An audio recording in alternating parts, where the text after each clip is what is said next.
গরম মানেই হচ্ছে পটলের নানান ধরনের রেসিপি, তার মধ্যে অন্যতম হচ্ছে পটল চিংড়ি। আজ আমি তোমাদেরকে অনুষ্ঠান বাড়ির স্বাদের রেসিপি দেখাবো।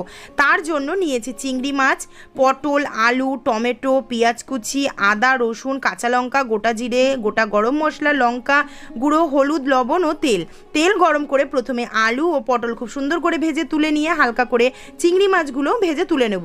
এবার ওই তেলেই গোটা গরম মশলা, জিরে ও শুকনো লঙ্কা ফোড়ন দিয়ে পেঁয়াজ কুচি হালকা করে ভেজে তার মধ্যে কুচি করা টমেটো দিয়ে নাড়াচাড়া করে নরম হয়ে এলেই একে একে দিয়ে দেবো পরিমাণ মতো হলুদ, লবণ, লঙ্কার গুঁড়ো ও আদা রসুন কাঁচা লঙ্কা বাটা দিয়ে খুব ভালো করে কষে নিয়ে তেল ছেড়ে দিলেই ভাজা আলু ও পটল দিয়ে আবারও মিডিয়াম ফ্লেমে 3 মিনিট মতো কষে উষ্ণ গরম জল দিয়ে ভালো করে ফুটে উঠলে ভেজে রাখা চিংড়ি মাছ দিয়ে ঝোল ঘন হয়ে এলে উপর থেকে গরম মশলা দিয়ে নামিয়ে নিলেই রেডি হয়ে গেল সুন্দর অনুষ্ঠান বাড়ির মতো পটল চিংড়ি রেসিপি।